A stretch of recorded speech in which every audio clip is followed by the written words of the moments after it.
Generational investments, austerity, and cuts. We're just hours away from learning more. It's budget day in Ottawa. This is Now You Know. I'm Rob Snow.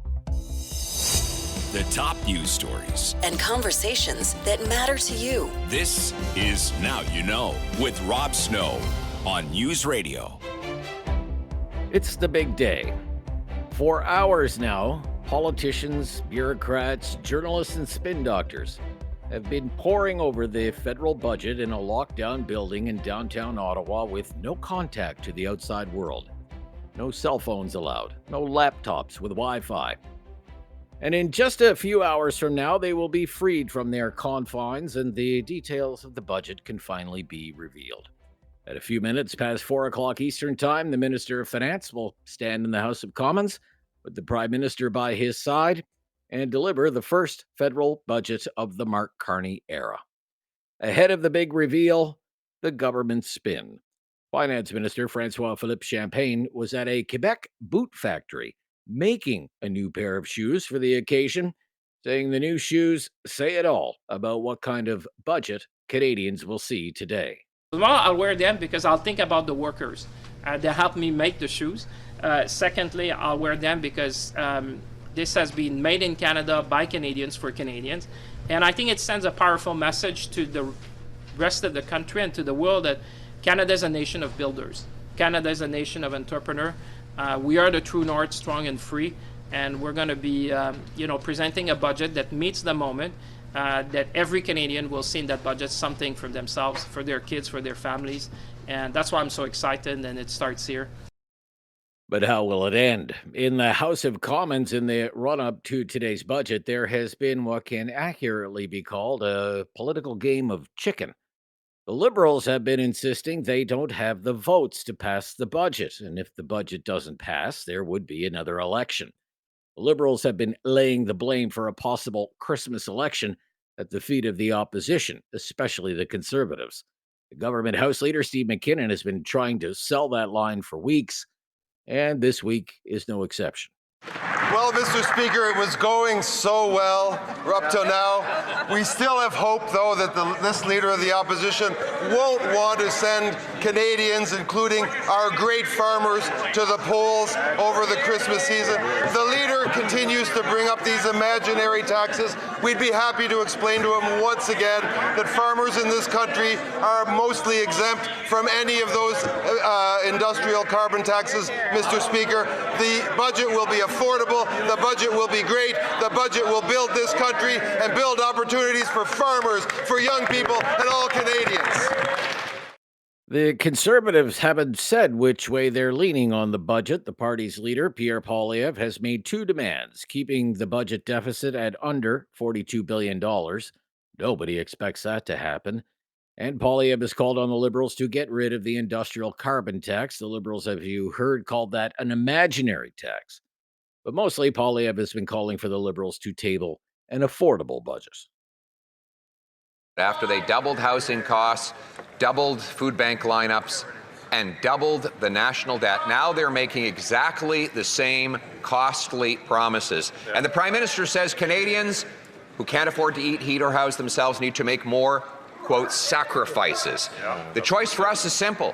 If a budget brings down the cost of living, we'll support it. If it brings up the cost of living, just like every other Liberal budget, we will vote no. So instead of trying to provoke a costly election on a costly budget, why not an affordable budget for an affordable life? To pass the budget, however, the Liberals don't really need the support of the Conservatives. All the Liberals need is 3 more votes, and the NDP has 7. Don Davies leads those 7 NDP MPs these days. He's the party's interim leader. And as of this hour, we know what the NDP wants, but not how those MPs will vote. I think the important, responsible thing to do now is to wait and see what's in it. We've been very clear laying out what we want. We want this budget to create jobs, to create housing for people, to protect and strengthen health care. We're going to analyze it through the lens of whether it's good for working people, and we've had a lot of specific suggestions as well. We want to see a youth climate corps. We want to see an east-west north electricity, clean electricity grid. We want to see co-op housing.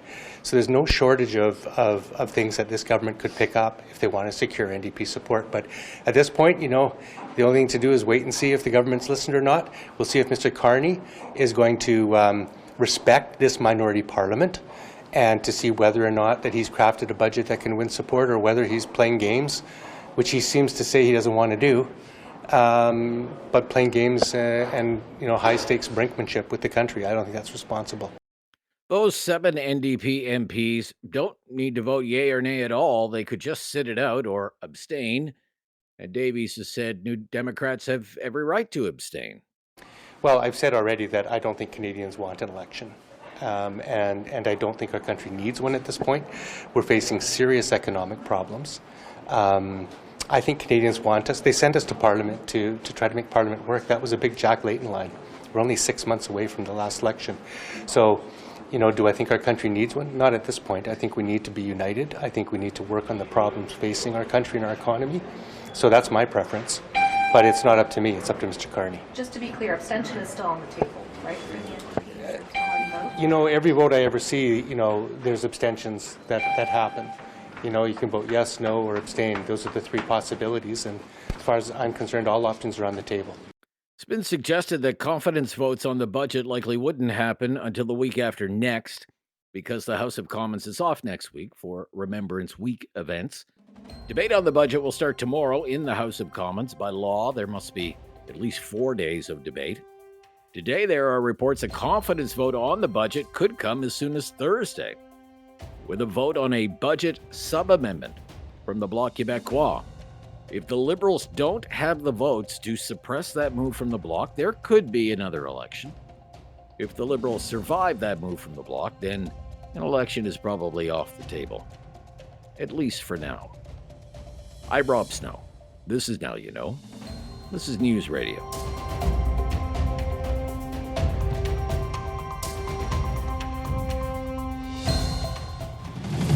Now You Know with Rob Snow continues on News Radio.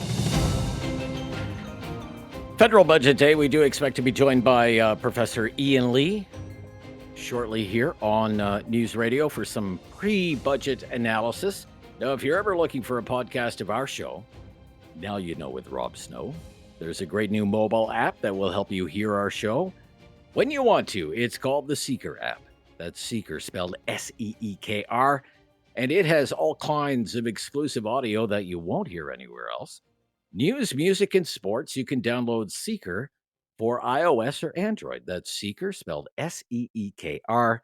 And Now You Know with Rob Snow is also on Spotify or wherever you get your podcasts. Spotify, Apple Podcasts, or wherever you get your podcasts. Now, taking a look at the financial markets for Canada, here on Budget Day, the Canadian market is actually a little on the weak side today. The TSX main index is actually down 340 points, 29,937. So it has surrendered the 30,000 level. And as for the Canadian dollar, let's just get a quote on Budget Day on the Canadian dollar, just a hair shy of 71 cents US. 70.92 cents US, which is pretty much unchanged on the day. All right, we have connected with Professor Ian Lee. Hello, Professor. Good to hear from you today. My great pleasure. Sorry, my phone wasn't ringing. I was sitting beside it, but this is that's okay. That's modern okay. Technology. Yeah. Stuff happens. So, look, you've seen a lot of budgets in your lifetime, and certainly this one comes with a lot of anticipation. What are you expecting to see, and what are you most interested in knowing more about? Well, I want to go very big picture and say that, for the last 10 years, really for the last 60 years, but especially in the last 10 years, we emphasized the budgets of the government of Canada, Mr. Trudeau's government, emphasized if we divide all spending into 2 buckets, just 2 buckets, even though there's hundreds and hundreds of programs, there's programs that we can loosely characterize as consumption. So that's, programs that give money to people, pharmacare, daycare, and all that. Okay, there's nothing wrong with that, but that's consumption. And then the other type of spending is investment, where you're, for example, infrastructure. We've known that for 250 years. Okay, for the last 10 years, and probably really going back a lot longer, we've really tilted towards the investment side, which is another word for redistribution. We're not growing the pie. I like to use the metaphor of the pie. We're not growing the pie. We're just saying, look, some people have got too much of the pie, so we're going to take it from them and give it to somebody else. It doesn't grow the pie. In fact, what Mr. Trudeau did, and I'm not here to rage against him at all, but what he did was he put a lot of policies in place that actually prevented or slowed down or inhibited growing the pie to make more pie, make the pie bigger, or make new pies. And you know, no pipeline bill and so forth.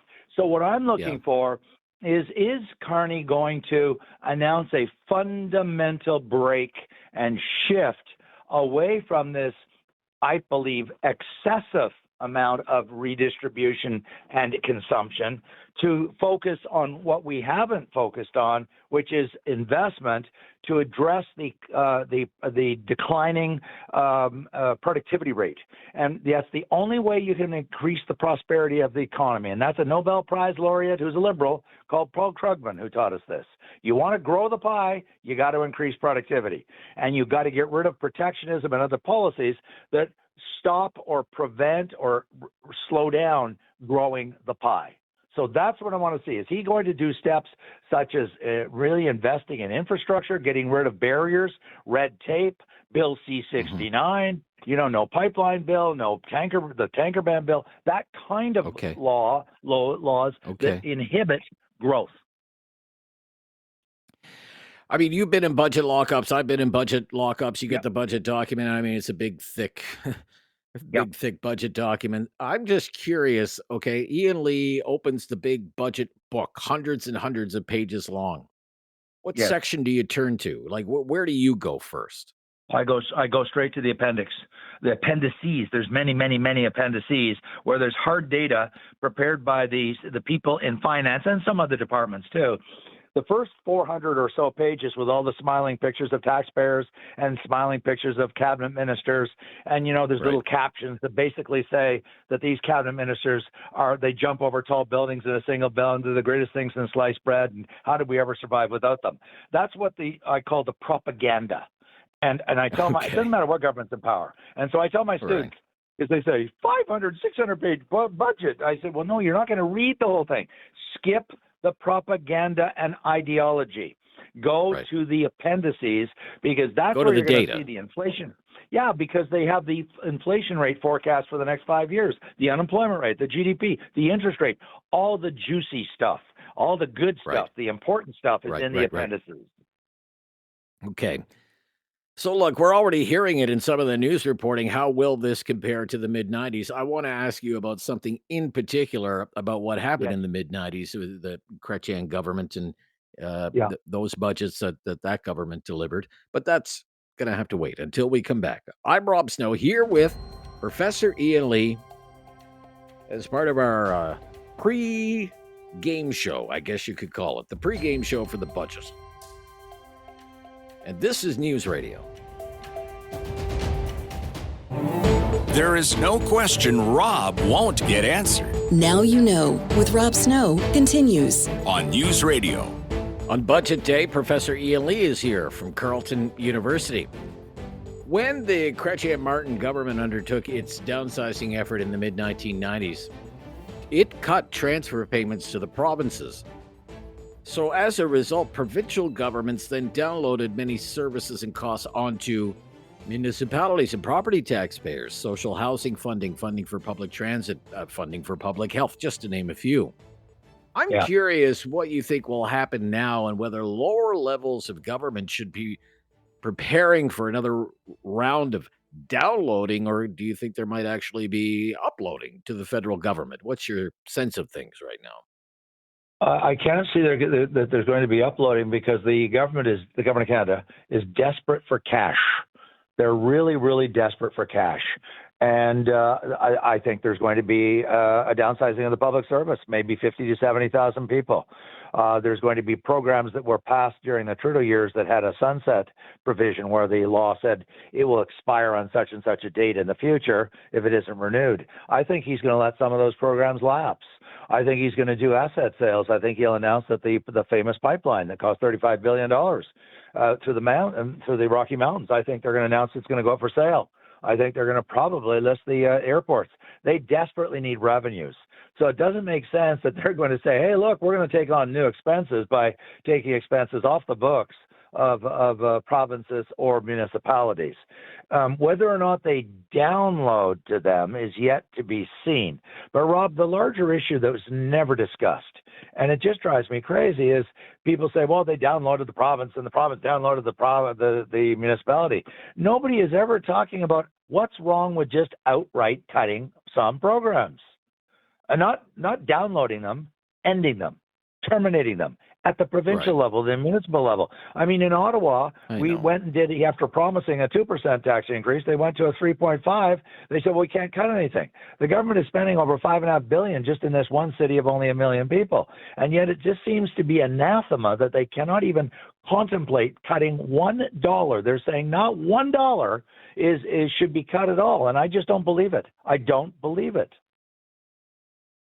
Airports, you've mentioned this before, and the government has, released some literature about this, that they might be looking at maybe doing away with the kind of the model that we have now. They say opening the airports up to private investment, allow maybe the Ontario Teachers Pension Plan takes a stake in the Pearson International Airport. Could you really see them doing something like that? I could, I can tell you now. I'll predict that the NDP and the Canadian Centre for Policy Alternatives will scream right-wing privatization. I just want to point out to everybody, this is the great irony of airports.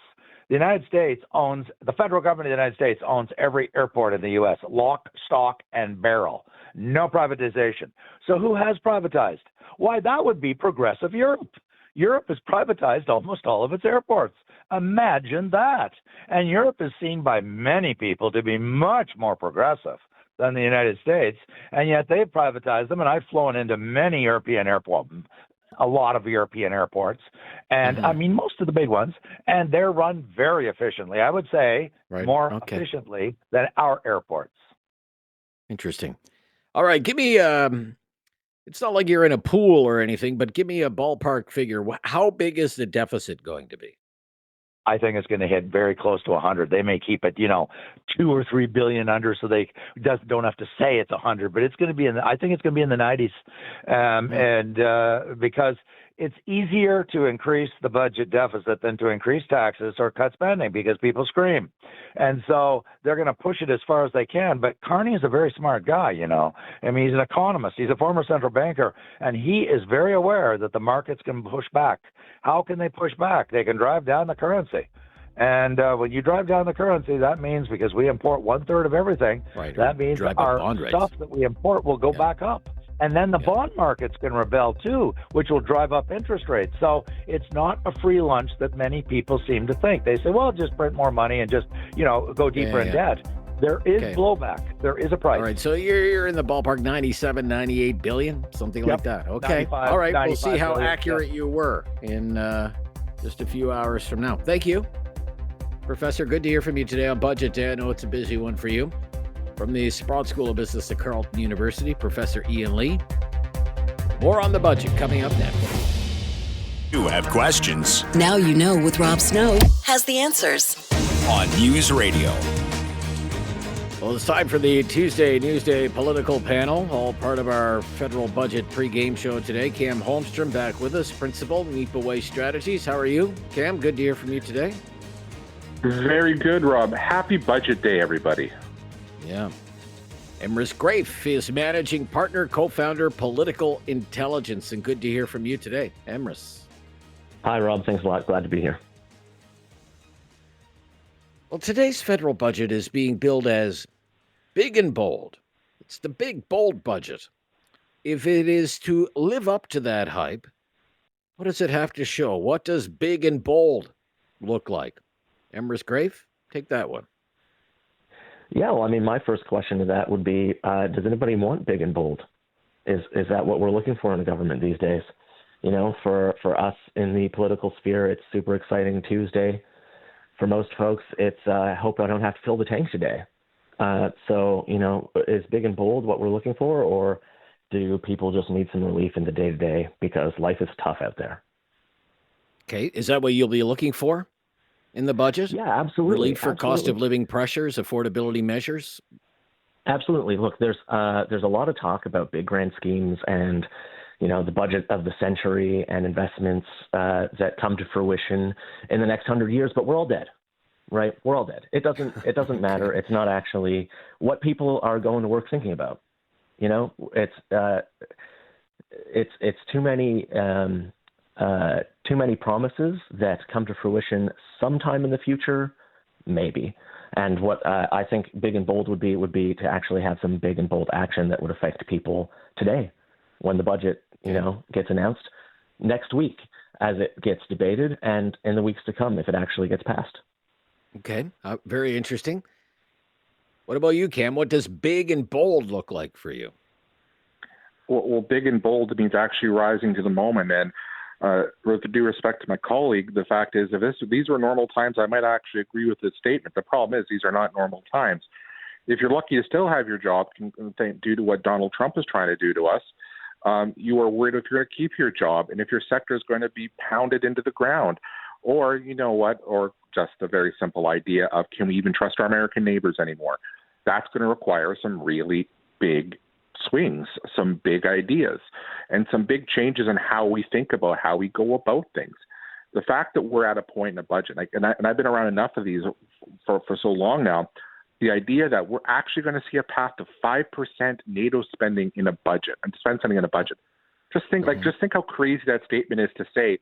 Even if you said it 18 months ago, we would never imagine that. We would have been fighting, are we just going to get ourselves to 2? But that debate's long since passed because the situation requires it of us. And I think that's going to be the thing. And when I think of the big and bold piece of this, the fact is it's doing that while also trimming back in parts of the civil service. Like that's a high wire act right there unto itself. Most governments, when they're coming in a budget, you're either spending or you're cutting. There isn't a whole lot of big new spending and big cutting done at the exact same time. So just trying to message that's going to be hard. But again, it's that idea of, and this is where I will agree with my colleague, it does have to come back to for people to be able to see the action of it. And, this government does have some runway on delivering on some of the stuff, but the previous government was terrible at delivery, even though they ran on deliverology. So to me, there has to be there has to be that show of it. Like, okay, these are good words. Let me see the action. And from what I'm seeing leak out, there's potential for some of that there. But again, people need to see it. Okay, so would you expect something in there, to Emrys's point, would you expect something in there, Cam, to deal with affordability, cost of living? I mean, when you look at all these polls that come in and the pollsters are asking Canadians, what's the big issue right now? Trump has kind of fallen down the list.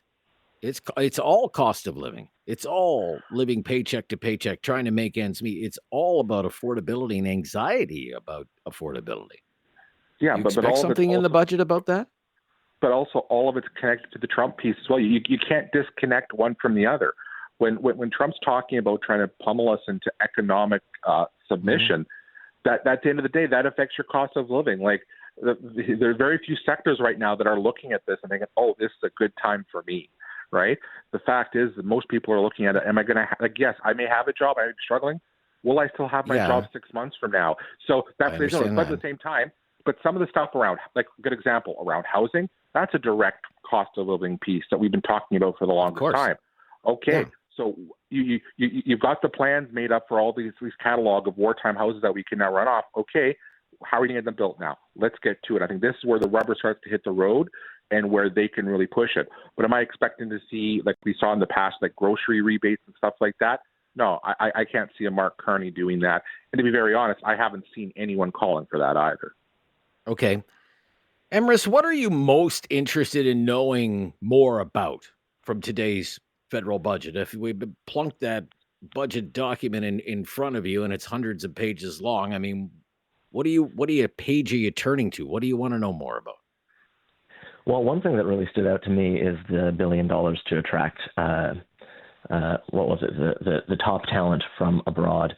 And I really got to ask if that's something that we're really wanting to implement in this day. Like, what this says is, hey, Canada is not really set up very well for people to come and thrive these days. So how about if we pay you to come and live here? And that's a really sad state of affairs for our country, and it's really kind of a sad admission from our government. And so I'd like to see, like, how are you going to roll that out in a way where it's not just a wild cash grab for somebody with a master's degree to show up in Canada and be like, oh yeah, hey, I'll come and think in your neck of the woods if that's what's going to, line my pockets. So how do they do that in a way that Canadians see as fair and equitable? Okay. Cam, I mean, when it comes to the federal budget, what are you most interested in knowing more about? To me, I'm most interested in knowing about the things that are going to help us diversify our economy and make the best of the bad situation. Ironically, the issue that my colleague just raised, my mind's blown by what I just heard from my colleague here, because the fact is the Americans are imploding. You have all this expertise and talent. We keep telling ourselves we can't do big things because we don't have the ability and the talent. Yet let's not go out and get the talent, because heaven forbid we try to attract people who have talent and ability.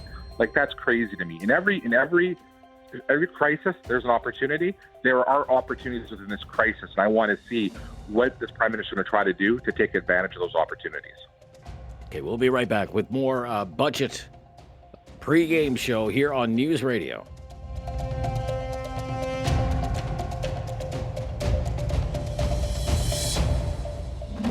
No question goes unasked or unanswered. Now You Know with Rob Snow returns on News Radio. Federal budget pre-game show, Tuesday Newsday political panel. Cam Holmstrom here from Niipaawi Strategies, and from Political Intelligence, Emrys Graefe. All right, so after the budget is tabled, the debate and the voting will begin. Emrys, what do you expect to happen? What's the most likely scenario? Is this budget going to pass, or are we going to the polls? Well, I think by and large, as exciting as it is to watch at times, politics, and more so politicians, are fairly predictable creatures.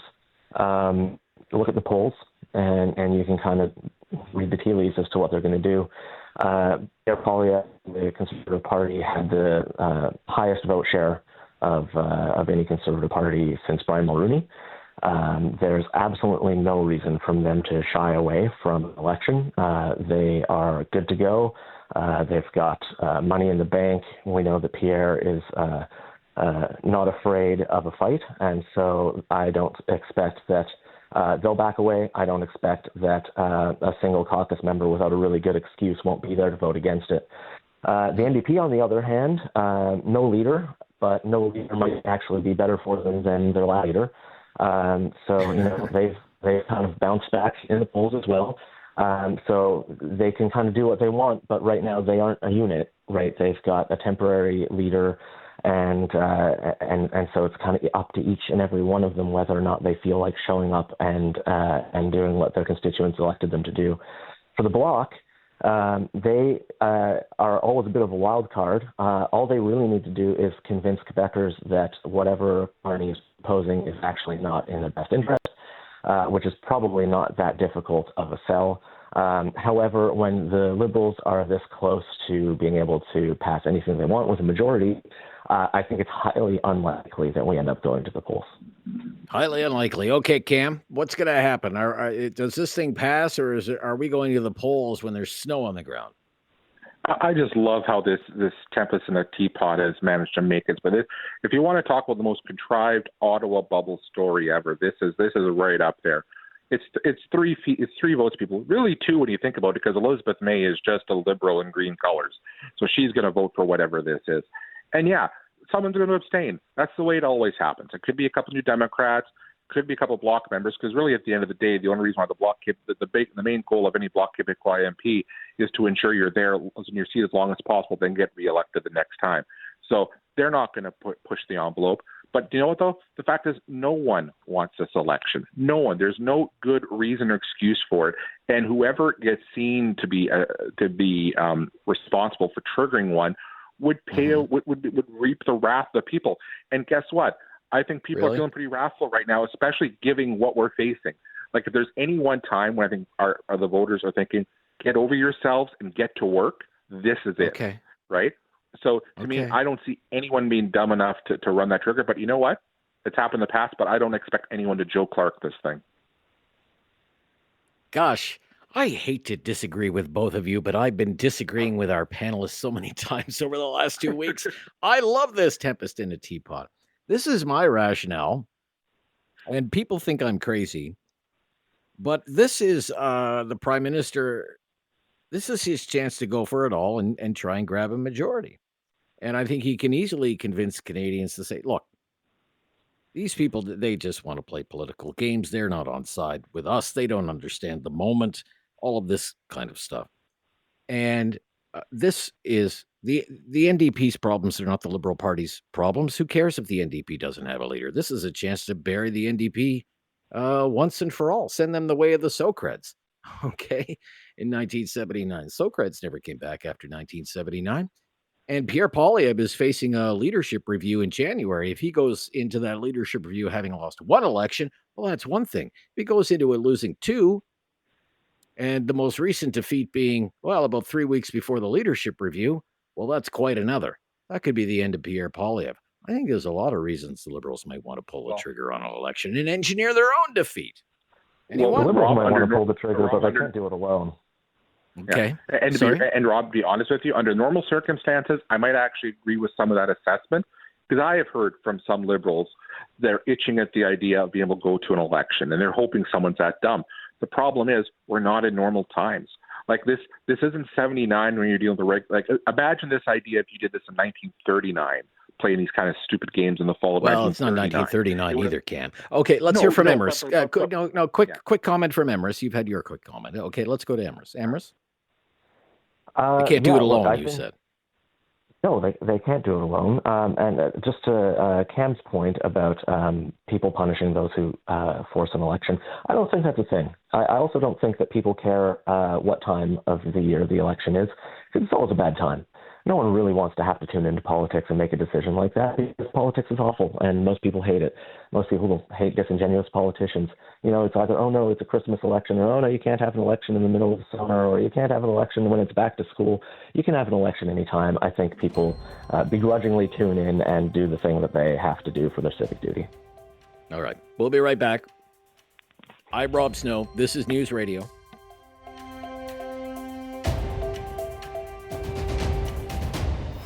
Critical thinking is not dead.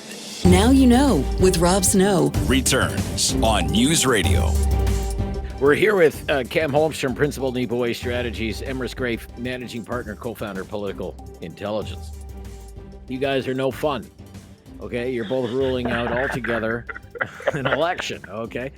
All right, well, there is an election today, a really important one in New York City, and I have been fascinated with the whole campaign, and I'm interested to see if it goes to Zohran Mamdani, and this 34-year-old Democratic socialist becomes the mayor of America's largest and most important city. 34 years old, promising free childcare, free transit, rent freezes, government-run grocery stores, which we have seen. We've seen that idea move north of the border. Avi Lewis is promising something like that as part of his NDP leadership campaign. But this guy, Zohran Mamdani, has been called a new star of the left. He could save the Democrats in the United States. And barring something unforeseen, he could win. But what has he tapped into? What has this guy tapped into that he could become the mayor of New York at 34 years old? That's what I want to know. Cam, have you been following this? Unfortunately, I can't help but it, because some people in my circles like to talk about it, including the aforementioned second-generation Nepo baby who thinks he should be able to lead a political party even though he hasn't won a damn thing in his life. Oh, I wonder how I feel about him. The fact of the matter is that I think Mamdani is a great example of the idea that, look, certain things will play in certain regions, but they're not going to play nationwide. right? Okay. Like, to me, the idea that if you're thinking how you're going to revive the Democrats is by looking at what's going to happen in a downtown New York, further left person, that's going to play across the country. To me, that's kind of like saying if you're trying to revive the Republicans or Conservative Party, go look in rural Wyoming or rural Alberta, and then that's what will sweep the country. It won't. You have to find some middle path. The thing I will say, though, is that what he's tapped into is something that Bernie Sanders has tapped into, but frankly, as Donald Trump has tapped into as well, as a more populist approach to things, where maybe maybe the partisan line of it or the policy line of it matters less, but the approach matters more. But still, it's left-wing populism. It's left-wing populism. Yeah, essentially, yeah. Okay, all right. Emrys, are you following this, Emrys? This New York City thing? Yeah, absolutely. I mean, you're correct. It is left-wing populism, and I think that's the nail on the head. I think, populism is not the domain of any particular political ideology. It's not the lefts or the rights. I think that populism is, in fact, not a dirty word, as for some reason many do, but I think usually when they're condemning right-wing populists, like some people like to call our Premier Doug Ford. I think that every now and then someone comes around that actually embodies what people are feeling and what people are struggling with. And it seems like this might be one of those cases. You guys might not be so surprised. I don't consider myself a socialist. When I was 34, I was, maybe not quite 34, around 34, I was a Ron Paul fanboy, never a Bernie Sanders fanboy. And frankly, his policies seem scary and outlandish to a guy like me. But I don't spite people for being bedazzled by it, because when you have somebody with some charisma and who speaks to the troubles that people are feeling and offers answers or at least understanding to those troubles, it's a winning combo in electoral politics. So I wouldn't be surprised if he's the mayor. I also agree with Cam. I don't think that he's the new shining light, like a savior for the Democrats or something like that. Okay, exactly, all right. We'll have to wrap it up there. That is one of the most interesting political stories of the year. What has happened in New York City? Thank you for today. Really appreciate the time. Cam Holmstrom, as always. Emrys Graefe. Talkback is coming up right after the news on News Radio. It's time to talk back. On Now You Know with Rob Snow. Call now. And have your say. 1-833-668-2577. Welcome to Talkback. It's 2 hours of debate and discussion on the big issues of the day. Today's topic is sacrifices, because that has been a popular word in political Ottawa for the last week or so. Sacrifices. And today is budget day, Prime Minister Carney's first federal budget. Details to come in about 3 hours from now. But sacrifices. It was about 2 weeks ago that Prime Minister Carney went to the University of Ottawa and delivered what was billed as a nationally televised address to a room full of university students. And it was during that speech that Prime Minister Carney used the word sacrifices. He said at the time, some 12 days ago now, that he would always be straight with Canadians and suggested the road ahead will not be easy and that sacrifices will have to be made. Let's listen to exactly what he said. Clip 1, please. I will always be straight about the challenges that we face and the choices that we must make. And to be clear, we won't transform our economy easily or in a few months. It will take some sacrifices, and it will take some time. Our government will work relentlessly to cut waste and drive efficiencies. And when we have to make difficult choices, we will be thoughtful, we'll be transparent, and we'll be fair. Okay, so let's tighten that up a little bit, get to the key soundbite, and listen to it again. Clip 2 on sacrifices. And to be clear, we won't transform our economy easily or in a few months. It will take some sacrifices, and it will take some time. It will take some sacrifices, Mr. Carney in his own words. At a different point in the same speech, he also said, we will have to do less of some of the things we want to do and more of the things we must do. Let's listen to that. But the fact is, even with such efficiencies and with better management, we will have to do less of some of the things that we want to do so we can do more of what we must do to build a bigger and better Canada.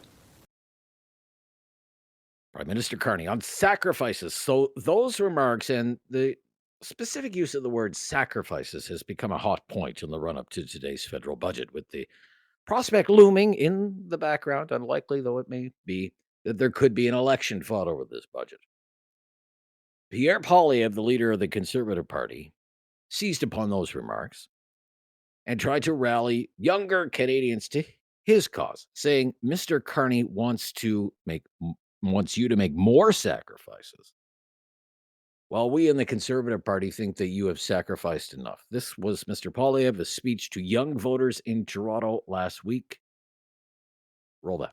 He said that things are going to get worse and that change will take a very long time, after he had promised to move at unimaginable speeds.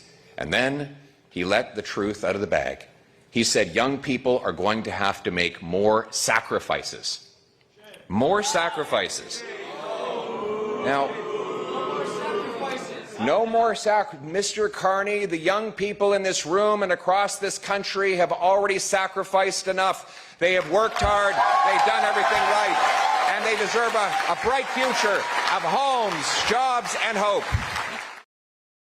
Now, that might be a very loose interpretation of what Prime Minister Carney actually said. We played you what he said. But the Carney speech was set up as a speech to a group of young Canadians, university students. A little later during his speech, Poilievre outlined all the sacrifices he believes young Canadians have already made. You've sacrificed home ownership after they doubled the cost of buying a home. You've sacrificed your nutrition and health after Liberal food inflation drove up the cost at the grocery store. You sacrificed your paycheck at the altar of high Liberal income taxes. You sacrificed even your job to employment-killing taxes, red tape, and temporary foreign worker programs. So that's the politics of it all. Today's a big day in politics. It's federal budget day. And that's Mr. Poilievre's own interpretation of what the Prime Minister meant when he talked about the need for sacrifices. But here's what we want to know today. Let's think back over the last 5 years. Okay, say back to 2020. Here are some questions for Talkback today. In the last 5 years, what sacrifices have you made? What sacrifices have you had to make? Are you willing to make more sacrifices if it means building a stronger Canada? Or do you think you've sacrificed enough already and you're done making sacrifices? Sacrifice. What sacrifices have you made, say, in the last 5 years? What more are you willing to sacrifice? Or are you done making any more sacrifices? Those are our questions for today. We want to know your answers. Our call-in line is 1-833-668-2577. 1-833-668-2577 on sacrifices that have been made already. What do those look like?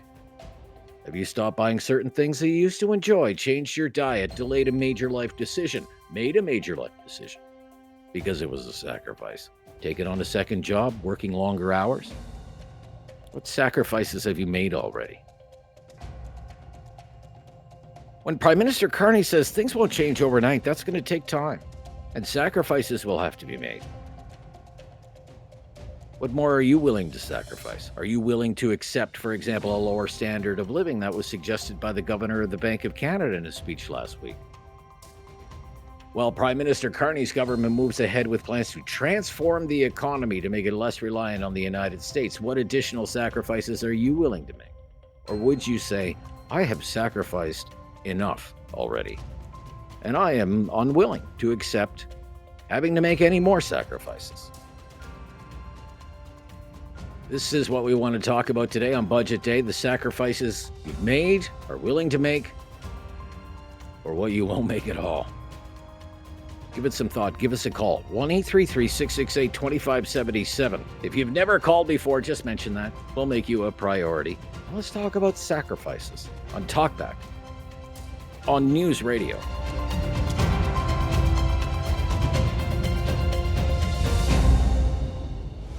Have something on your mind you want everyone to know? Call now. Hello. 1-833-668-2577. It's Talkback on Now You Know with Rob Snow. Sacrifices, certainly been a popular buzzword in our politics over the last week and a half or so, ever since Prime Minister Carney suggested a couple of weeks ago Canadians would need to make some sacrifices. So here's what we're asking today. What sacrifices have you made over the last few years?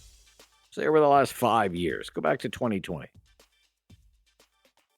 What additional sacrifices are you willing to make? Or are you done making any more sacrifices? 1-833-668-2577. 1-833-668-2577. Really like to get your take on this back and forth that's been going on here and get a better sense of your reaction to what you're hearing from our political leaders these days. Dave in Waterloo is up first. Hi, Dave. Hey, how's it going? Very good, Dave. Thank you. Thank you. What's your opinion here, Dave? So my opinion, straight to the point, is every Canadian here, I believe, is making every sacrifice. You know, we're all watching our budgets. We're all watching our deals here on the grocery stores, but it's still not enough as a Canadian. Even though you may have a decent job, we're always kind of working hard. We're working hard. Yeah. We're working hard. And I know I don't care who the Liberals were voted in. You know, it is what it is. That's what the majority wanted. That's great. But I felt like Carney, everyone thought he was a deal maker. He had the experience to make a deal, to go talk to Trump. But guess what? My 10-year-old has a better chance to go to talk to Trump and make a better deal. And I say that, you know why? I'm going to say that why, sir. My son wanted to get some stuff. He wanted to get some thing. And I said, hey, why don't you go and rake some leaves? Hey, take a little initiative. Go knock door to door. I know it'll be a little intimidating, whatnot, but go there. You know what? Okay. He went, raked some leaves, made a little scratch, made a little money. Okay. You know what I mean? That's interesting. He was telling me what he was doing to get people to say, yes, please go rake my leaves. You know what I mean? I want to circle back a little bit. Okay? And let's try and stay focused here. So Mr. Carney said, look, things are not going to change overnight, and Canadians will need to make some sacrifices. When you hear that, what do you think? To me, that sounds like Canadians are already working hard enough. But you know what? What? You need to even work harder. Because myself, as Carney, being the leader, I can't come up with solutions. He's got enough intelligent individuals advising him. But you know what? He's not able to provide a solution to Canadians. Or maybe he's out of tune with reality and the struggles that Canadians are already making, and you're already that's interesting. pushing. You're pushing already the envelope. You're pushing hard-working Canadians for another. Hey, go for another double. You know, to work harder. But okay. At the end of the day, he's got intelligent individuals that he's the leader of our country. We voted him for the best of us, right? He's there to represent Canada. Right. And honestly, maybe he's not working hard enough to come up with solutions. But he's going towards the lower end. You know what I mean? So. Gotcha. Okay, thank you. Good to hear from you. Dave, you've got us off to a decent start there. Let's go to Andre, who's up next in Kitchener. Hi, Andre. Hi, Rob. Love your show. Listen to it every day. Thank you. And just waiting for the speed ball.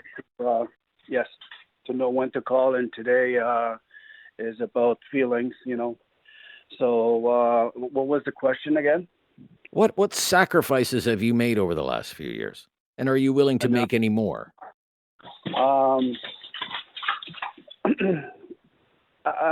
That's the thing. I think we've done enough.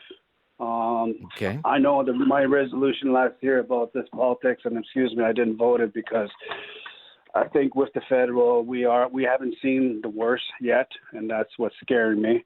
So it is true, kind of what he's saying. Two, the reason why I didn't vote for Poilievre or politics is because Poilievre, Danielle Smith, and Ford were fighting. So I was a very confused person. So, but now from what I heard from your segment, Rob, I am definitely going to go and fight for Poilievre because enough is enough. Yes, Rob? And now, why do you say that? Enough is enough. Why do you say that? Because why should it get worse? Can we just go back to a little bit of normality before, are we enough in debt? Why go more in debt? The people are working hard enough. The people are zombies. They're not even happy when they drive no more, right? So people have 2 jobs, 3 jobs. What can we sacrifice? People cut down on groceries. Yeah, there's a lot of restaurant. People's like, yeah, I got to treat myself here and there. You know what I mean? We do have an expensive Jeep that we pay biweekly. It's a want and a need. But when you work for 25 years, that's a choice that my wife made. So you feel as though you've made a lot of sacrifices and there aren't many more sacrifices that you can make or are willing to make? Well, you can always make sacrifices until... Sorry, that's my dog. You can always make sacrifices until you have nothing left. But why? Okay. All right. Thank you, Andre. Yeah, 1-833-668-2577. 1-833-668-2577 on sacrifices. What sacrifices have you made over the last few years? What are you willing to make any more sacrifices? Mr. Carney suggested a couple of weeks ago, 12 days ago or so, Canadians would have to make sacrifices. Or are you just done with making sacrifices? 1-833-668-2577 and have your say on Talkback. Lots of lines available today. This is News Radio.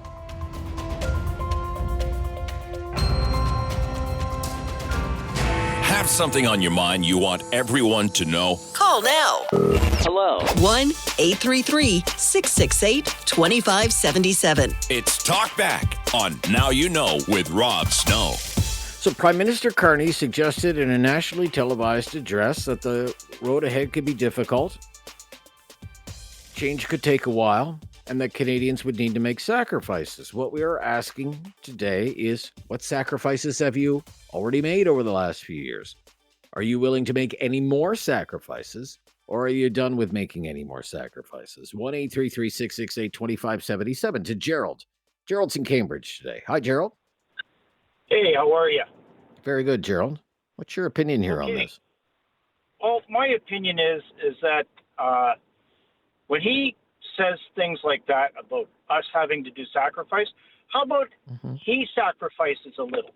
Stop jet setting around the world for photo ops and getting nothing done, right? Okay. Let's be honest, he has absolutely got nothing done, okay?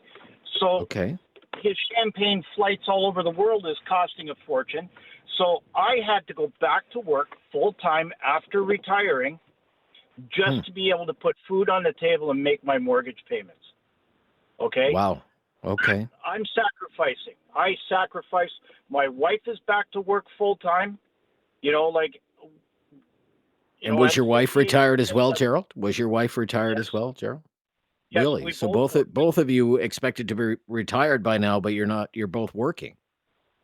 Yes, and way past 65. So, but anyway, it really upsets me when I see Prime Minister Carney go over for photo ops and give billions away in foreign aid. When we have people here in Canada sleeping in tents and, lining up at the food banks all the time, and he just seems to be able to just waste money. He's worse than the last guy we had. Like, I didn't think anybody could be, but this guy is worse. Plus, I do not trust a word that comes out of his mouth. He twists everything. That's my opinion, Rob. So your opinion would be, I'm making by sacrifice? You would like to see maybe leading by example, more, more business at home, less international trips, fewer announcements about foreign aid, those sorts of things, right? That's right. Like Yep. there's Okay. a thing now Gotcha. called Zoom calls, right? Make a Zoom call. Zoom calls. You don't have to hop on a jet at my expense. Okay. He has defended these trips, saying, well, you've got to meet people face to face. You have to develop relationships. That's how you get things done. That's how he has defended these many, many trips abroad. I just don't believe a word this man says. You're not buying it. Okay. All right. Let's stop here. And if you're on the line, please hang on the line. On a very important and busy news day today, it is federal budget day after all.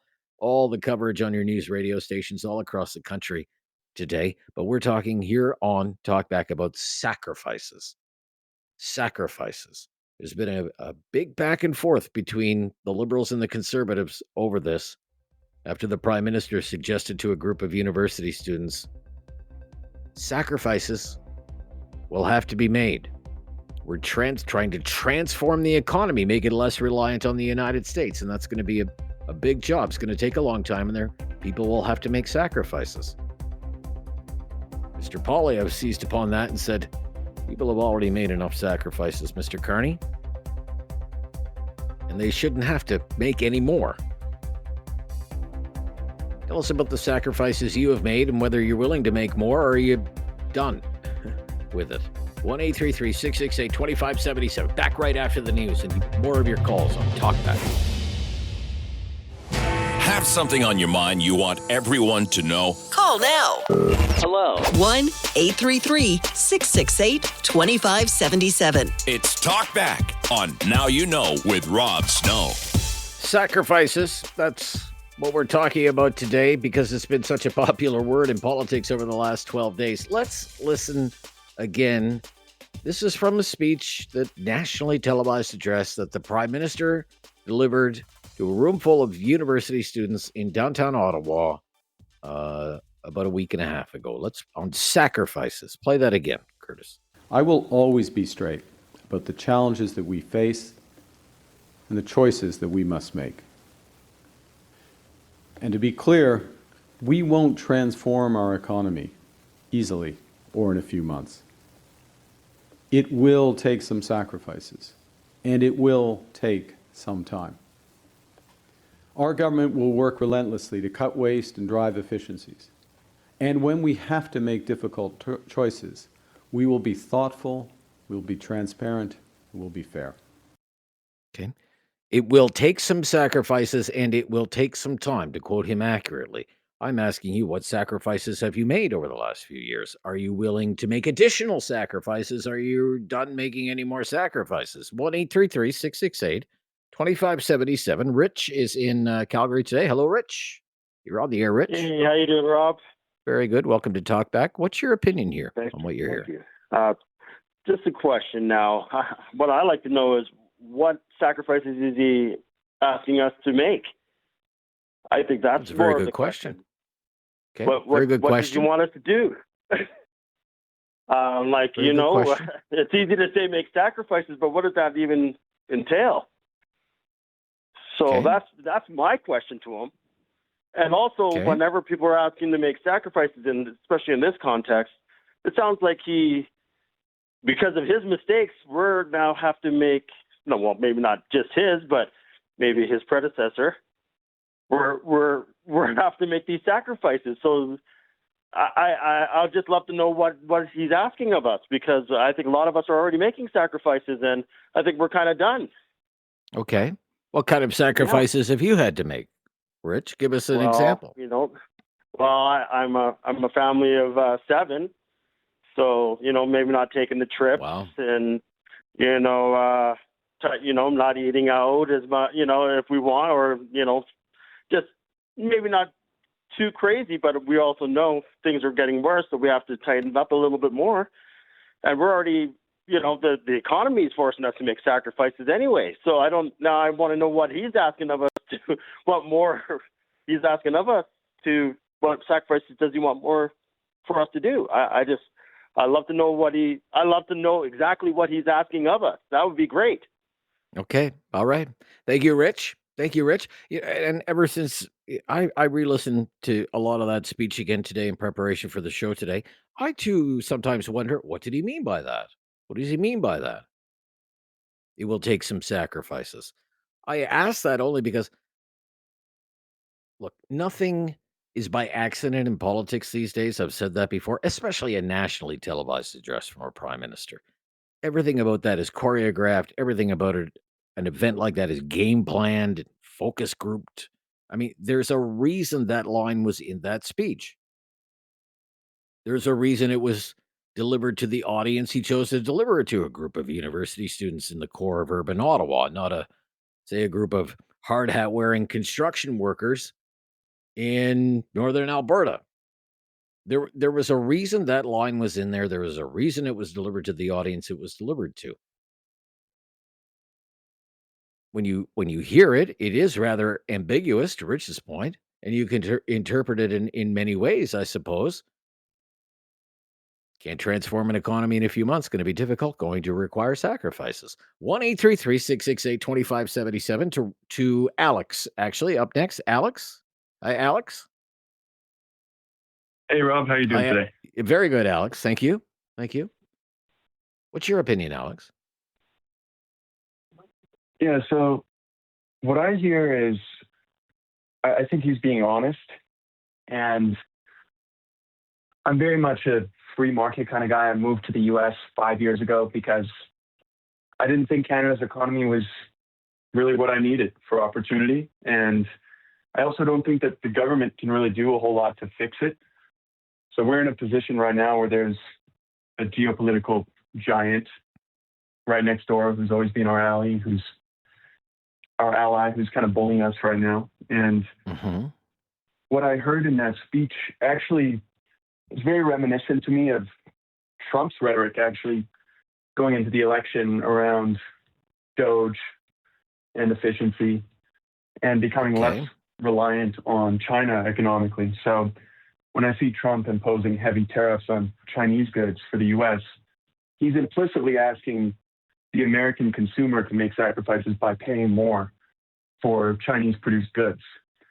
And so I tend to agree that if we do want to become less reliant on U.S. imports, which is probably a good move long-term, then short-term it's going to be very painful, which is, you know, it's awful to hear, right? Because I resonate with a lot of the words that have been spoken by other callers. I mean, it hasn't been easy.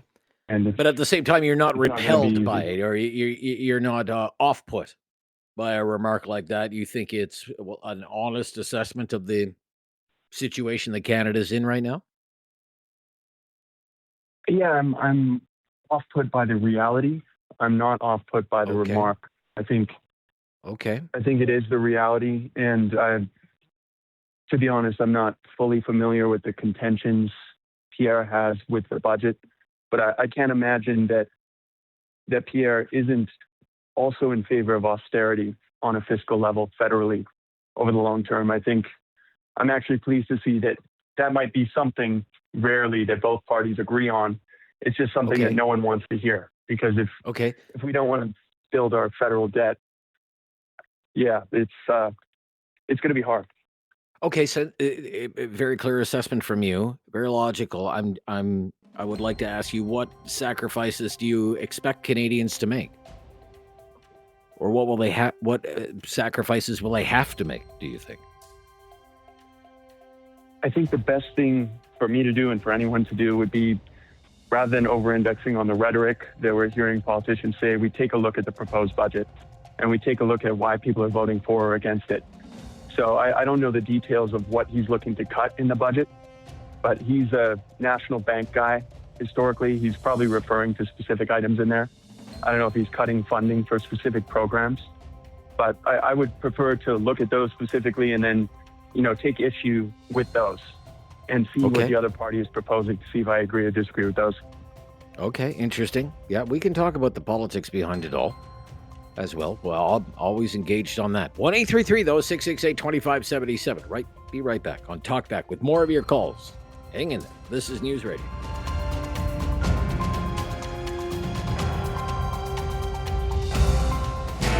Have something on your mind you want everyone to know? Call now. Hello. 1-833-668-2577. It's Talkback on Now You Know with Rob Snow.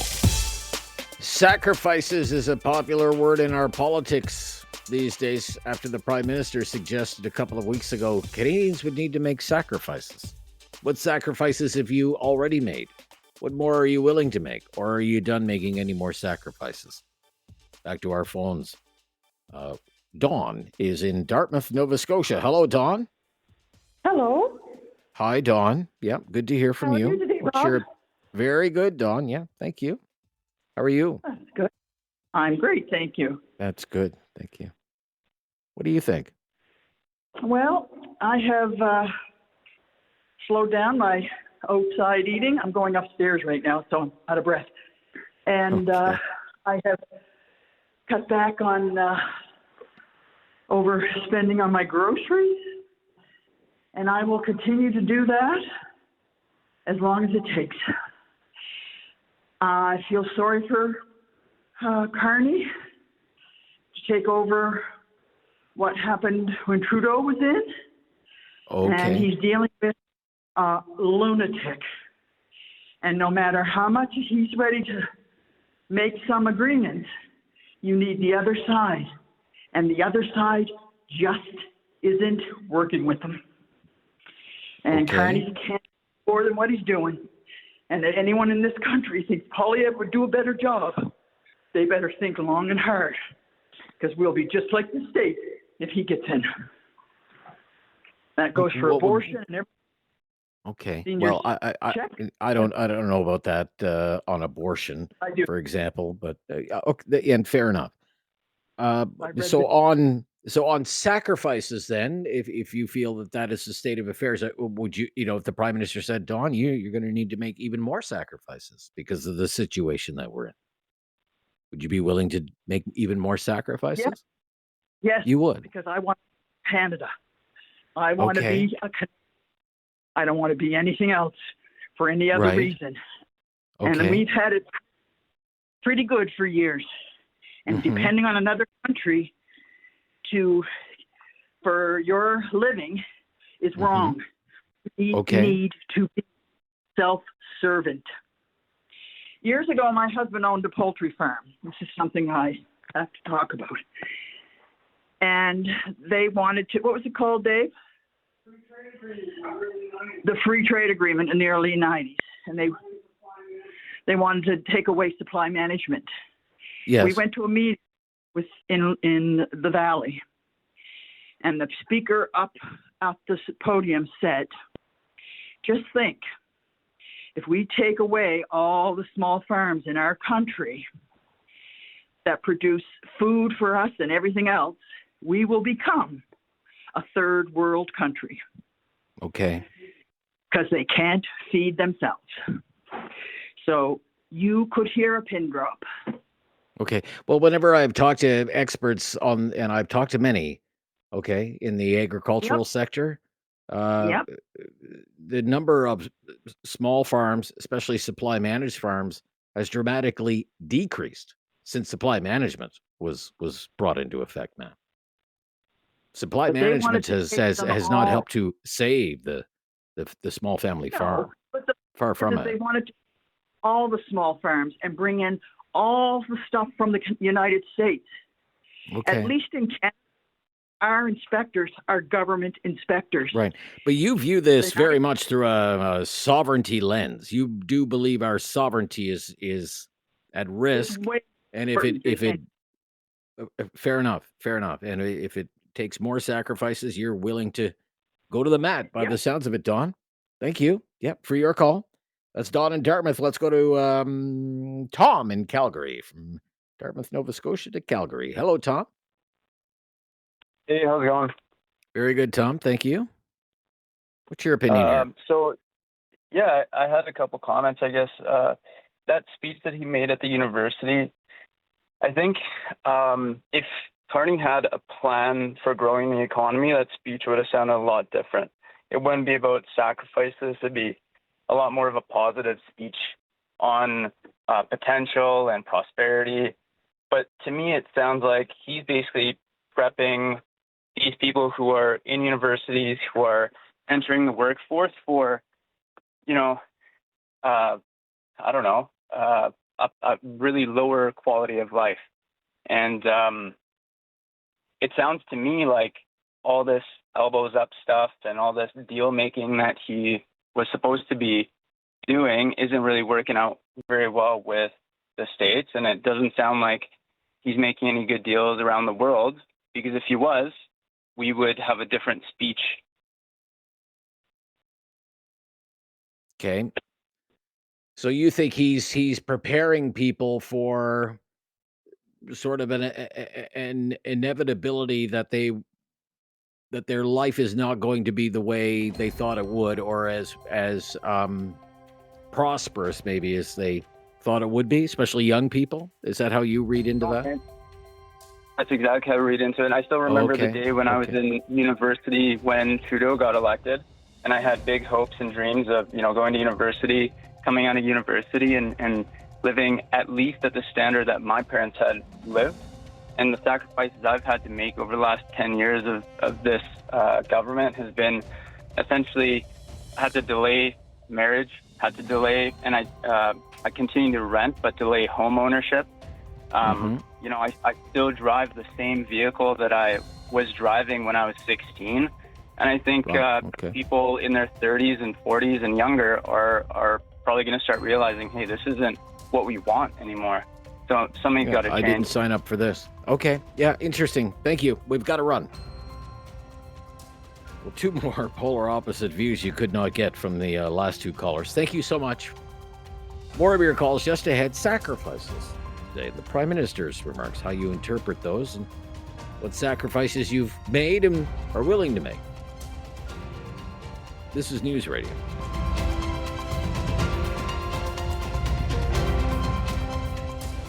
Have something on your mind you want everyone to know? Call now. Hello. 1-833-668-2577. It's Talkback on Now You Know with Rob Snow. Let's get to Mike in Elmira up next on Talkback.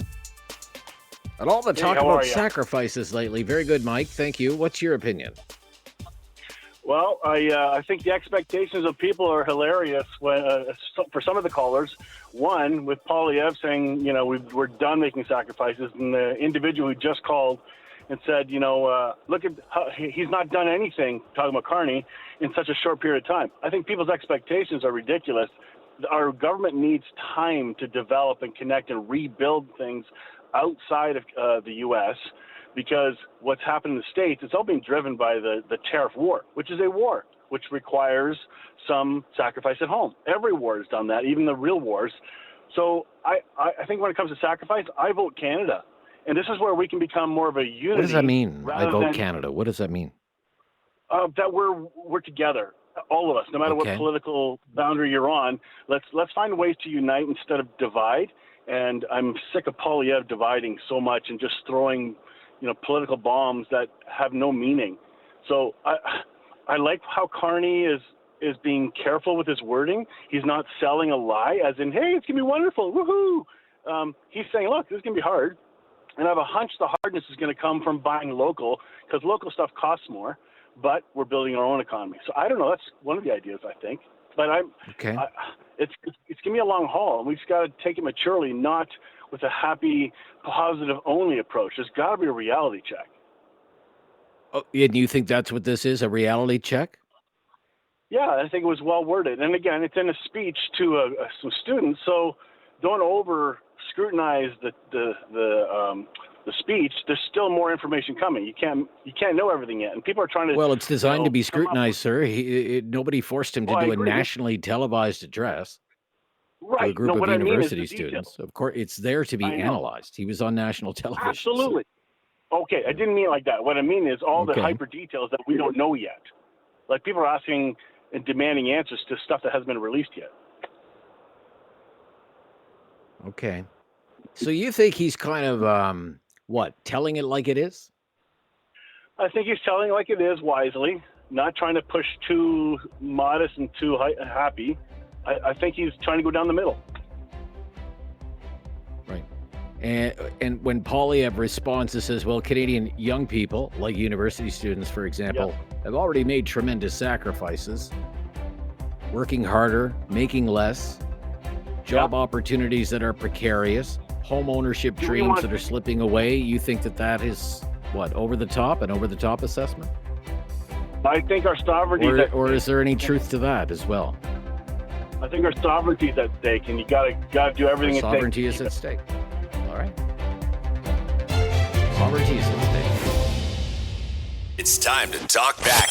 On Now You Know with Rob Snow. Call now. And have your say. 1-833-668-2577. The theme of the day is sacrifices. That's our topic. The Prime Minister's use of the word sacrifices during his speech 12 days ago, when he suggested that the road ahead will not be easy and that sacrifices will have to be made. Again, this is part of what he said. Let's play clip 2. And to be clear, we won't transform our economy easily or in a few months. It will take some sacrifices, and it will take some time. Okay, Prime Minister Carney, it will take some time. Won't be easy. Trying to transform the economy. In other words, make it less reliant on the United States. Make government more efficient, he added as well. So Pierre Poilievre, the leader of the Conservative Party, seized upon those remarks, and he had a rally in Toronto, primarily as well. The Prime Minister's speech was to a group of university students. This was to a group of young Canadians. And he said, Mr. Carney wants you, young people, to make more sacrifices, whereas we think that you have sacrificed enough. Let's listen to that. You've sacrificed home ownership after they doubled the cost of buying a home. You've sacrificed your nutrition and health after liberal food inflation drove up the costs at the grocery store. You sacrificed your paycheck at the altar of high liberal income taxes. You sacrificed even your job to employment-killing taxes, red tape, and temporary foreign worker programs. Okay. Pierre Poilievre saying young people have sacrificed enough. Was Mr. Carney just talking about young Canadians? Maybe that's debatable. It was a speech to a room full of university students. What we're asking today is about the sacrifices you've made already, and whether you're willing to make any more sacrifices or whether you're done with making sacrifices. Our call-in line again, 1-833-668-2577, as we go to James up next in Calgary. Hello, James. Hello, how are you? Very good, James. Thank you for calling. You bet. So, I don't know. I listened to that speech, and what I hear is, all the politicians saying we are going to have to make sacrifice and we're going to have to do that. The fact of the matter is they're balancing the budget on the backbone of the poor and the working poor. I don't hear of any of the elite rich paying higher taxes. I don't hear about the politicians paying taxes on their tax-free pensions. What are they going to do personally like we have to do? I'm 69 years old, and I've lost my house. I lost my rental property, and I'm now living on the couch of my daughters, and I work 65 hours a week at 69 years old just to survive. So what would you like to see? What would you like to see happen then? What would you like to see happen? I'd like to see the government take some personal responsibility too. The individual. Okay. These guys aren't making sacrifices. Okay. It's the rest of the country and the rest of the people making the sacrifices. Okay. All right. That's what they're doing. They're just going to balance the budget on the backbone of the poor and the working poor, as always. Okay. Why do you say that, on the backbone of the poor and the working poor? What do you mean by that? Because they pay the highest tax rate in the country. The working poor and the working poor? The poor and the working poor? No, that's not true. That's not true. The poor people, my daughter has had daycare subsidy. They did everybody a favor by going to $10 a day daycare subsidy, and her programs were cut. She's now paying over $200 a month more. So, yes, the poor and the working poor are paying the price, as always. All right. Okay, James, thank you. James feels he's made enough sacrifices already. To Peter, Waterloo, Ontario. Hello, Peter. Up next. Hi, Peter. Yes. Yeah. Hi, Rob. Hi, Peter. What I'm calling about is I'm married. I have 3 children. They're in their late 20s and early 30s. Okay. My son, he's up in North Bay, and he was teaching for 3 weeks at the start of the year on an LTO. That's a long-term occasional contract. And they cut 4 classrooms, and he was basically out of a job. He'd prepared for that school year, and he lost his job. Sorry to hear that. He's now supply teaching. It's not exactly what he'd want to be doing after being out as a teacher for at least 5 years. I mean, and going to Wilfrid Laurier for Teachers College. That's one child. Second child is my daughter, middle daughter, and she's on maternity. She went on maternity in August, and as of September, the end of September, her job with the government of Canada was cut. She has her master's in public health, and she did an undergrad in biomedicine. Wow. So I'm very confident that she'll be able to get something. Okay. But it's just a second example of a young person losing their job. And then my youngest completed some of her university degree, and then she's up in sort of Clinton, which is sort of near Kincardine. It's the sort of the Bruce County. And anyways, she's working at Canadian Tire, making close to minimum wage. Fortunately, her husband is a mechanic and making good money. But Okay. there's three examples. So when you hear, just because we're a little tight on time, we're going to have to get right to the point here. When you hear this talk about sacrifices, the road ahead will be difficult. We have to make transformations to the economy. We're trying to do that, but sacrifices will need to be made. What do you say to what that? I'm thinking is Carney making his speech about sacrifices at the university. It just shows how out of touch he is with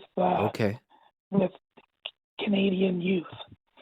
I never voted for Carney last election. I voted Conservative. I feel that it's just the same old with the Liberal government. It was just a change of leadership. Gotcha, Peter. Thank you. We'll have to wrap up our conversation there. But thank you for calling today. More of your calls just ahead. Hour number 2 underway of Talkback today. Have something on your mind you want everyone to know? Call now. Hello. 1-833-668-2577. It's Talkback on Now You Know with Rob Snow. Sacrifices. The Prime Minister suggested 12 days ago Canadians would need to make sacrifices. Difficult times could be ahead. He's trying to transform the economy. What do you think of that? What sacrifices have you already made? What more are you willing to make, or are you done making any more sacrifices? Francis up next. Francis is in Listowel today. Hello, Francis. Yeah, hi, Francis. Hi there. Yes, I'm more of the vintage age. I agree with many. And well, first of all, we have to learn that whatever we think we're getting for free, somebody else paid for. You know, like we have a free country. There are a lot of lives were lost for that. But anyways, get back to the subject of today, which I find very important. It would be great in the perfect world if we weren't dealing with the devil, if you know what I'm talking about. Because one word he'll say you agree, and the next 10 he'll disagree and put more tariffs. So, like, how do you win with a person like that? I believe what we have to pull our belts in, yes, and I know all about pulling belts, and I grew up at the time. My dad had a farm in Formosa.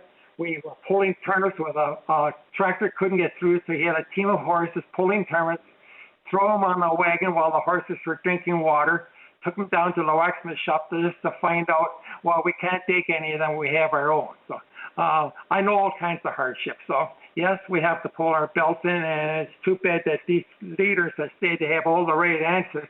Well, why don't you all get together and we'll work together? Okay. So you think it's the Prime Minister speaking honestly then, because of what Canada is dealing with on the other side? Is that a fair enough assessment of your remarks? Well, at least he's given us a warning, and he isn't setting up a rose garden that we know he can't go with. Okay. Like I would like to see a perfect world, but like I say, you could deal with people, and what they say you could agree with, but you know darn well they're lying through the teeth otherwise. So how do you win? Let's work together. Okay. You appreciate his honesty as you see it. Okay, fair enough. Thank you, Francis in Listowel. Yep, good to hear from you. To Sundre. Andy, I believe, is up next. Hi, Andy. Hello, how are you doing? Yeah, very good, Andy. Thank you. What's your take on this? I think I agree with a lot of people that have called today. I think that there's a lot of good value in the conversation that's taking place. Absolutely. I think that one thing that one interpretation we should maybe look at is we're not really dealing with maybe an individual sacrifice, more a collective sacrifice that's going to be taking place over the next little while. We've been working with the United States for 75% of our trade, I believe it is, for the past however long, and we're in a position where that's about to change. We're working to change that. Mr. Carney's working to change that, and so I think that we need to accept that.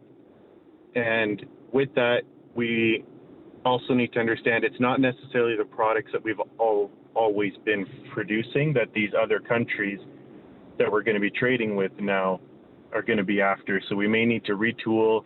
We may need to retool plants or factories as we look to increase our NATO spending to 5%. Okay. I think that Mr. Carney suggested not just retool but retrain.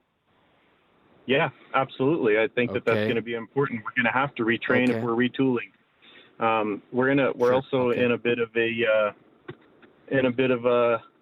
industrial revolution going on right now too, where everything's changing. So, you know, we've got boomers exiting the working force. We've got AI entering the working force. We've got a lot of change happening that way. So, it's going to be a collective sacrifice, is my opinion. All in all here.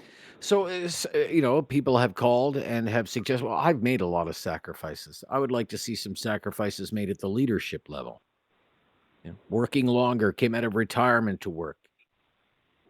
Children having grown children having a hard time, you know, fulfilling life's dreams of buying homes or getting married or having great careers. What about that side of it? That's the individual. People have sacrificed enough already. 100%.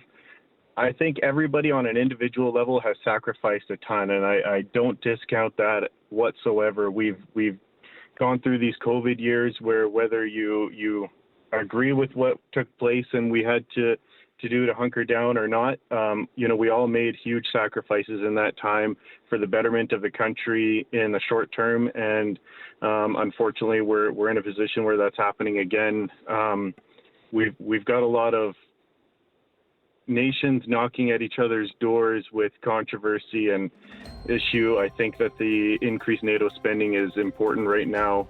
Also goes back to our lack of reliance on the United States at this stage, where we don't know what kind of partner we have there. So diversifying our partnerships is very important.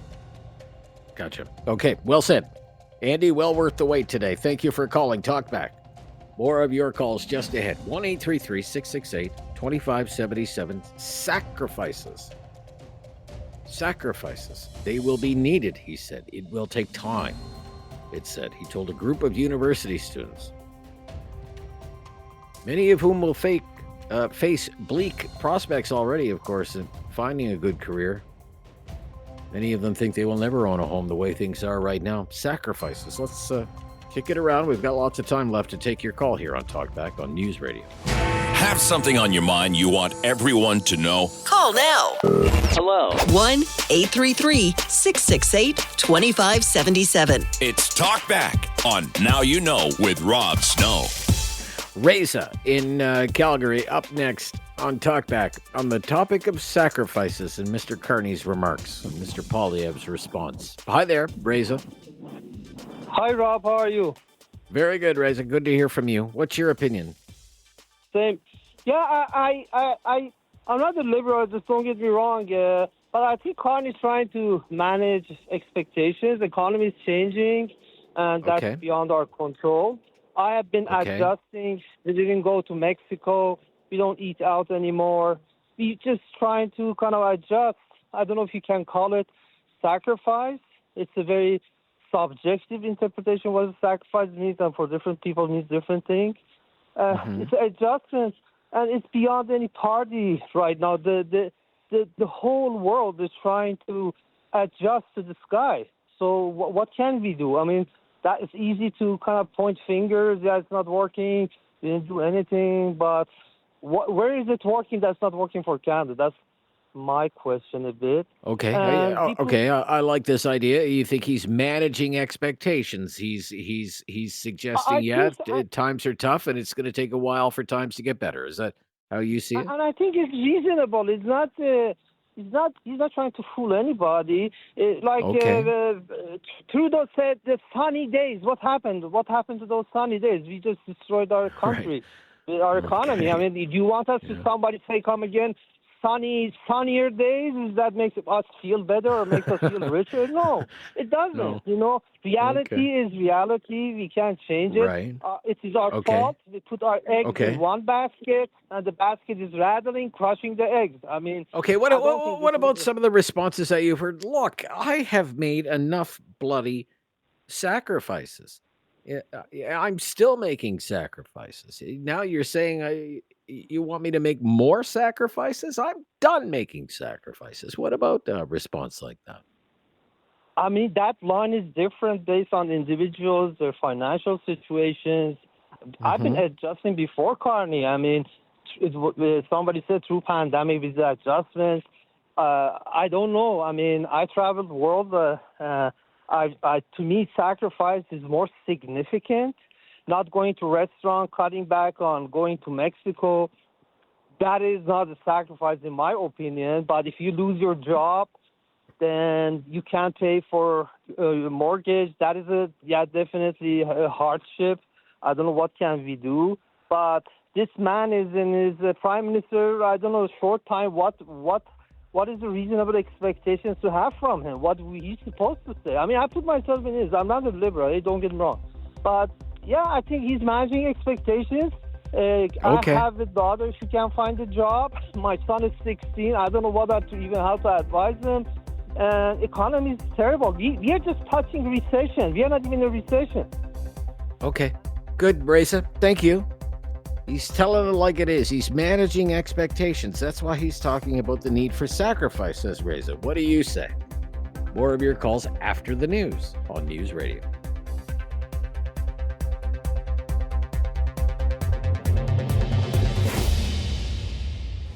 Have something on your mind you want everyone to know? Call now. Hello. 1-833-668-2577. It's Talkback on Now You Know with Rob Snow. So we've been talking about the Prime Minister's use of the word sacrifice in his speech about a dozen days ago to some university students in Ottawa.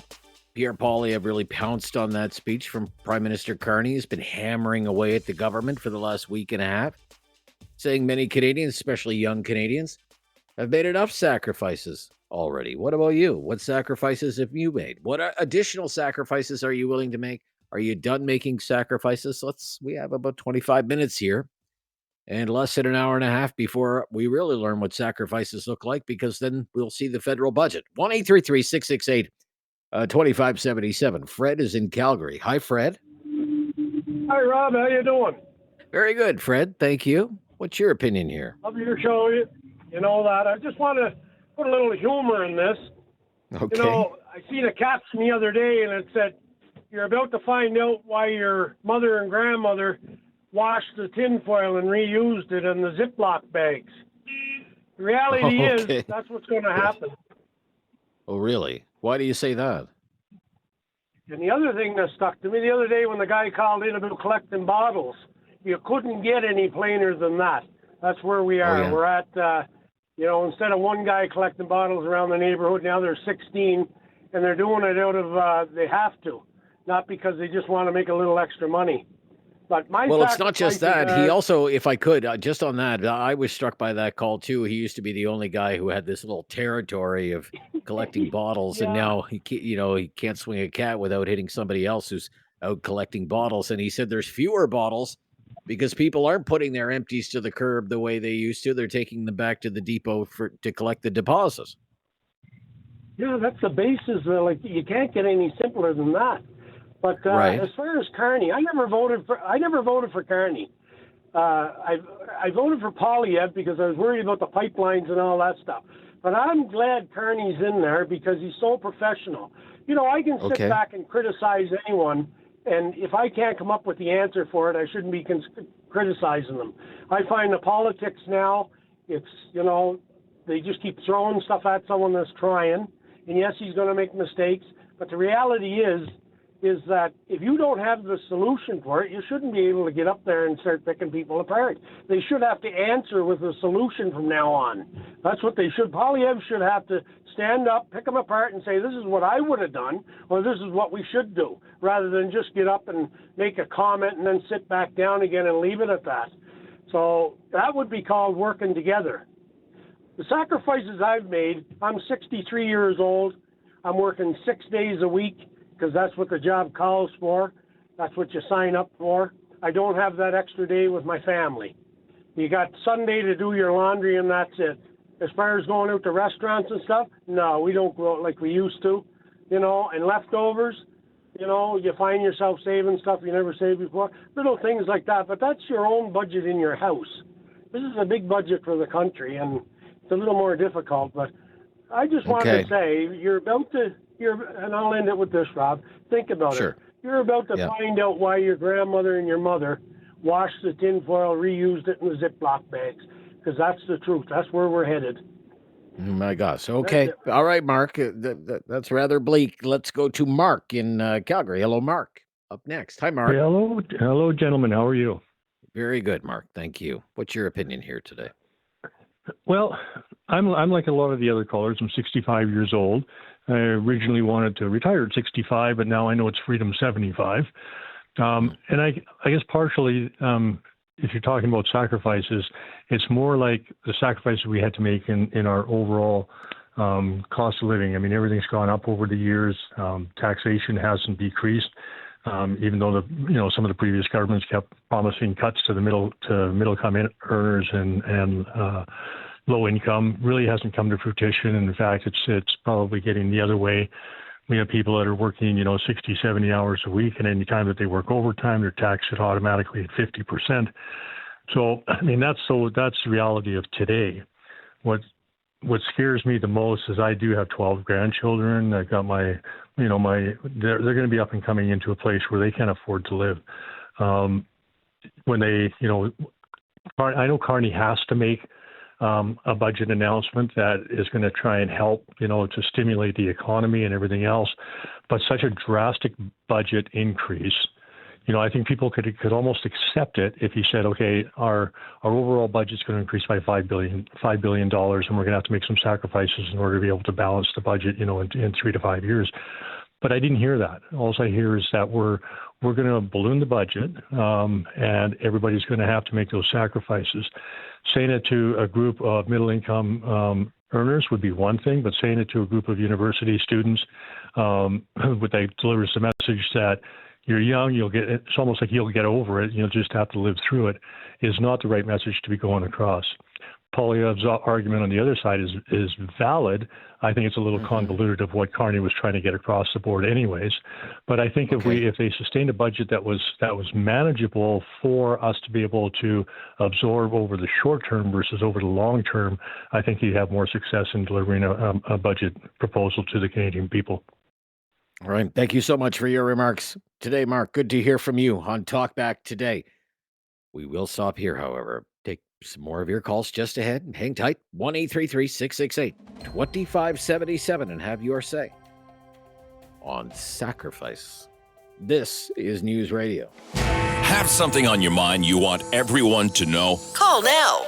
Hello. 1-833-668-2577. It's Talkback on Now You Know with Rob Snow.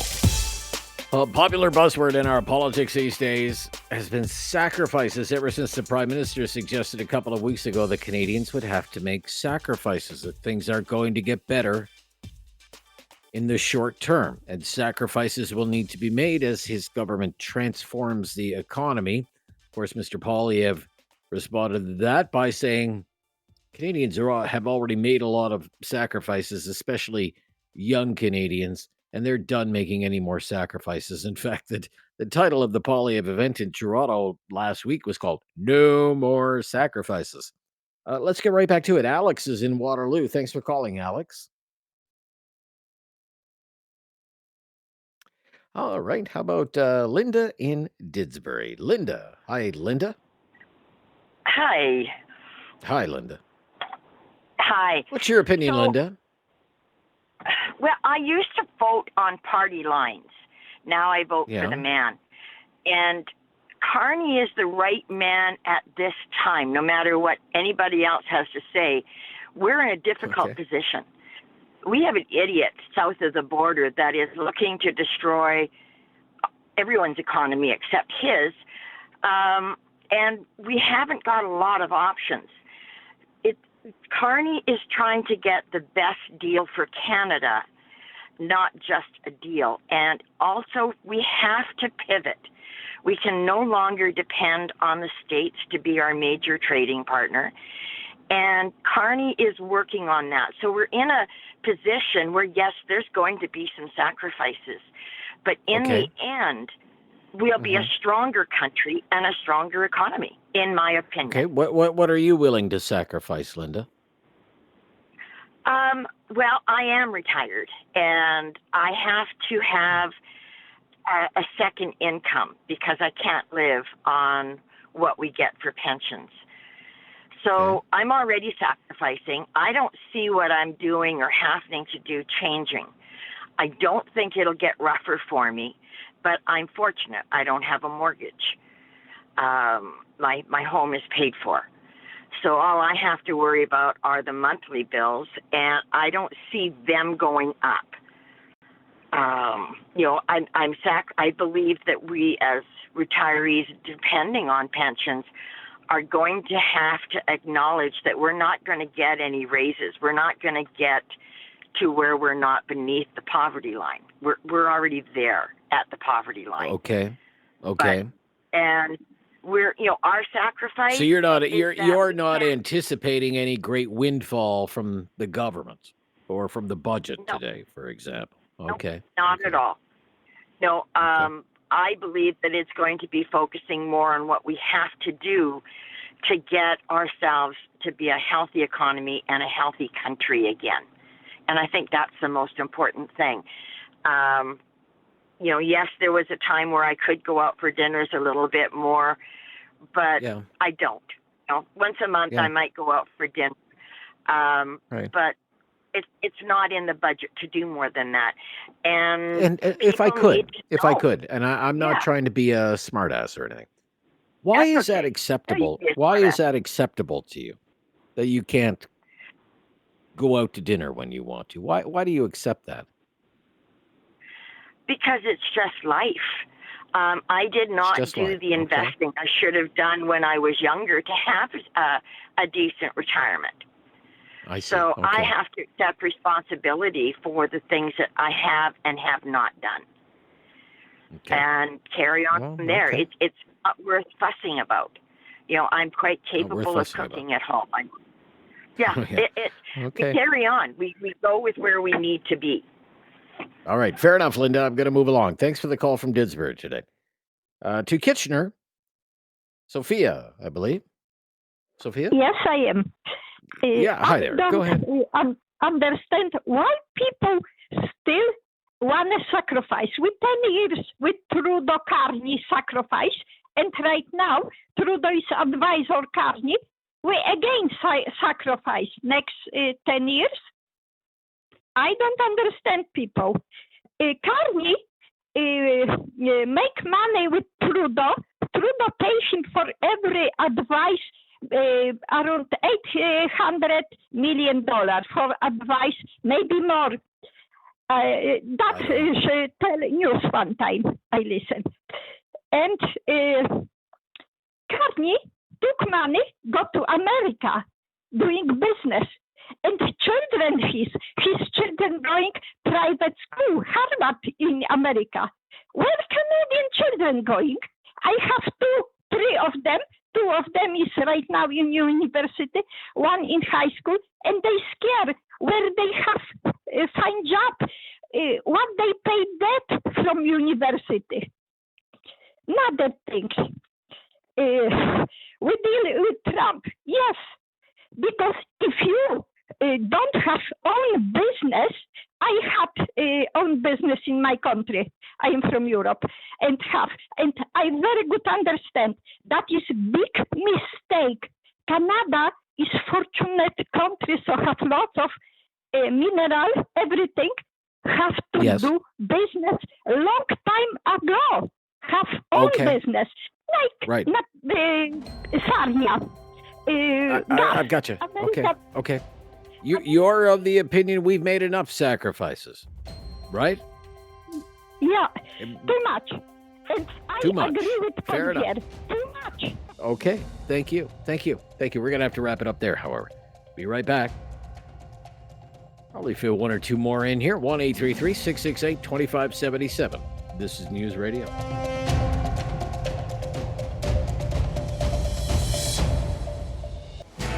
Something on your mind you want everyone to know? Call now. Hello. 1-833-668-2577. It's Talkback on Now You Know with Rob Snow. And all the talk about sacrifices, that's been our topic today. Linda is up next in Calgary on Talkback. Hi there, Linda. Thanks for waiting. Hi. Yeah, thanks for taking my call. Just a couple points. Sure. First one is, just with regard to the investment side of the government, I think the government should step out of the way and let private investment come back into Canada. I know for a fact within 3 months of Trudeau becoming Prime Minister, just in Calgary alone, personal wealth, $10 billion left this country. They just don't, people don't trust them. And until that changes, or until their policies change, where they actually let it come in. And a good point is, and in the case of Kinder Morgan, that was a project that was approved by the federal government, but they neglected or refused to, or did not put in the pathway for them to be able to do it without blockades and everything else. So Kinder Morgan sued them, and they won, and they should have won. You can't, okay a project and then not give the infrastructure in order to complete that. So instead of us collecting money from Kinder Morgan, we spent, $30 billion buying it, and another overrun. Yeah, and an overrun of what? I mean, just light it on fire and throw it in the air. Get out of the way of private enterprise, and people will invest in this country if you have the policies in place that give them a good return, or else they won't. The other thing coming from Alberta is that why aren't we really taking our oil and gas technology to countries who have 50% pollution, 20%, 30% pollution? If you took only that and downgraded their pollution by half of 50%, that goes a long way globally. I don't know why their government's not talking about it, because they don't want to. Okay, very interesting. Thank you. Going to take one more here just before we stop. Linda, we just talked to Linda. Sorry. Rob in Cambridge. Rob, there we go, Rob. Hi, Rob. My brother from another mother. I haven't spoken to Oh, you in a there while. he is. Yeah. Hi, Rob. Yeah, good to hear your voice. It's funny. We're at, I believe, last time I checked, Rob, about 63 to 64% in total taxes, which means that we're whittled down to about 36% that we get to take home. At what point do people wake up and realize that we're almost slaves already? You would literally have to plan on paper to be this dumb to make a country as rich as ours this poor. So I don't believe it's not on purpose. I believe that there's a master plan here. Unfortunately, all of us are not part of it. Okay. I don't know about any master plans, but I'll have to wrap up our conversation there. Rob, you don't be a stranger, okay? It's been far too long since I've heard from you. But thank you for calling today. And thank you to everyone who called. We are now just, about an hour and 2 minutes away from the Minister of Finance rising in the House of Commons with the Prime Minister by his side and delivering this much anticipated federal budget again in a little more than an hour from now. And we'll have all the coverage and all the reaction all across our news radio stations. And we'll be all over it tomorrow when we return on Now You Know with Rob Snow, including Talkback. Thanks for calling again today and participating in the discussion. I'm Rob Snow. This is Now You Know, and this is News Radio.